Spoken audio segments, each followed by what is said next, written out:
जी। राधे राधे गुरु जी। हाँ जी, आपके चरणों में मेरा कोटि कोटि प्रणाम। खुश रहिए। गुरु जी एक क्वेश्चन है मेरा। बोलो।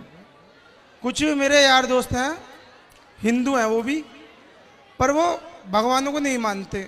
किसको मानते हैं? उनका बोलना ये है कि भगवान से ऊपर भी एक शक्ति है कौन? जिसको परमात्मा कहते हैं। अरे वो परमात्मा, भगवान, ईश्वर सब पर्यायवाची हैं। और ये मूर्ति पूजन को भी नहीं मानते। एक भी मूर्ति नहीं है, मतलब मंदिर में जाते हैं हम, पूजा करते हैं, घर में मूर्ति की पूजा करते हैं, वो किसी चीज़ को नहीं मानते कि बस एक शक्ति है ऊपर, अब वो एक ही दिव्य शक्ति है, ठीक है, वही सब कुछ है। उनको ले आना, हम समझाएंगे, हमसे बात करें वो आके थोड़ी सी, उनको ले आना। तो यही क्वेश्चन था गुरु कल जी। कल कल प्रश्नोत्तरी में ले आना उनको। ये सत्य है या असत्य है? अच्छा ये बताओ, आपने अपनी माँ को देखा है? जी। अब जरा आंखें बंद करो और अपनी माँ को ध्यान लगा के देखो। माँ की आंखें कैसी, इमेजिन करो माँ की आंखें कैसी है, माँ के बाल कैसे है, माँ का स्वरूप, मुखमंडल कैसा है, जरा ध्यान करो माँ का। एक कुछ सेकंड, माँ की छवि सामने आई? जी बिल्कुल। अब खोल लो आंखें। अब ये बताओ कि आपने जब माँ का चित्र ध्यान में देखा, इमेजिन किया, तो माँ की पूरी तस्वीर आ गई ना सामने? जी बिल्कुल। आ गई कि नहीं? अब सोचो कि जिस बच्चे का बचपन में ही माँ मर गई हो और उसने कभी तस्वीर भी ना देखी हो अपनी माँ की, उस बेटे से कहा जाए कि जरा तुम आंखें बंद करके माँ का ध्यान करो, तो क्या उसके ध्यान में कोई माँ आएगी? बिल्कुल नहीं गुरु जी। क्यों नहीं आएगी? क्योंकि माँ देखी नहीं उसने हाँ भाई, देखा है आपने। अभी यहाँ आपकी माँ है? जी। अभी आपकी माँ है? पीछे है ना?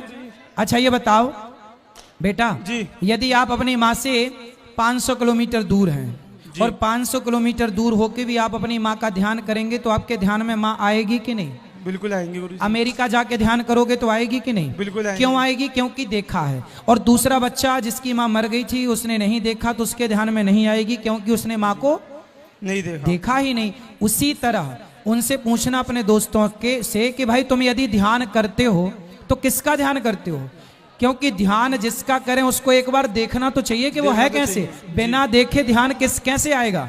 इसलिए हमारे यहाँ उस परमात्मा के चित्र को बनाया गया कि वो ऐसा दिखता है जैसे चोर को पकड़ने के लिए पुलिस क्या करती है? चोर का स्केच बनवाती है, स्केच बनवाती और स्केच बनवा के चोर को पकड़ने में सहयोग कराती है कि स्केच कराता कि नहीं। उसी तरह वेद पुराणों में भगवान के स्वरूप का वर्णन है कि भगवान की आंखें कैसी, गाल कैसे, मुंह कैसा, बाल कैसे, कंधा कैसा, गला कैसा, चरण कैसा, एक एक अंग का वर्णन है। तो उस अनुसार आप इमेजिन, वो लिखा हुआ है, आप वैसा बनाते चलो। तो जब बनाया तो बिहारी जी का, गौरी गोपाल भगवान का वैसी छवि बन गई और उसी को मन मंदिर में बसा के उसी का ध्यान करो, वही भगवान है। भगवान को जिसने देखा है, देखो हमने चोर को नहीं देखा, लेकिन जिसने देखा है उसने चोर का स्केच बनवा दिया, तो चोर पकड़ा गया कि नहीं? उसी प्रकार जिसने ईश्वर, हमारे ऋषि मुनियों ने परमात्मा को देखा है, उन्होंने लिखा कि वो भगवान दिखता कैसा है। वेदों में, पुराणों में यही तो लिखा है ईश्वर कैसा है। तो जैसा लिखा है उसके अकॉर्डिंग मूर्तियां बनाई गई। ये गोपाल जी देखो, लड्डू गोपाल जी के हाथ में लड्डू क्यों है? जब मैया यशोदा लाला को घुटनों के बल कन्हैया चलते ना, तो मैया बोली आजा लाला आजा, मेरी गोद में बैठ जा, मेरा दूध पी। तो जैसे ही कन्हैया भगवान मैया की ओर आए तो भगवान मक्खन का गोला लेके मैया की तरफ आए। तो जैसे ही मक्खन का गोला हाथ में आया और घुटनों के बल चलकर आए, वही छवि का वर्णन वेदों पुराणों में है। वही छवि ये है गौरी, ये देखो लड्डू गोपाल जी गुरुजी। हमको वैसे ही है, तो वही आकृति है, वही आंखें। अब अपने और कल्पना करो तो बेहतर होगा। हमको गुरुजी कोई भी सिंधे नहीं है, हमें कोई भी पता है, मैं तो भगवान क्या उनको है। मेरे भाई अपने उन दोस्तों को कल लेके उनको बोलना, चलो तुम्हें डाउट है ना तो चलो, मार्गदर्शन से हटा रहे हैं ना, तो हाँ, वो चीज गलत है बस। हाँ नहीं, पूजा मत करो।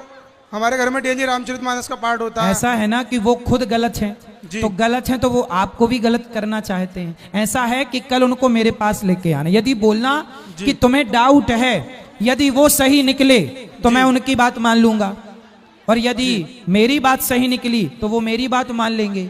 ठीक है, उनको बोलना कि तुम अपनी तैयारी करके चलो, तुम मेरे से प्रश्न करो, यदि तुम सही निकले तो मैं तुम्हारी बात मान लूंगा जी, मैं तुम्हारा चेला बन जाऊंगा, और यदि वो मेरी बात से सहमत हुए तो फिर उनको बोलना कि तुम्हें फिर इस राह पर चलना है। उनको ले आना, कल हो जाएगी बात। ठीक है, यही कल आना, तो उनको लेके यहीं बैठना जहां भी बैठे। आज ही इधर ही। कल प्रश्नोत्तरी। ठीक है, राधे राधे गुरु जी। जी।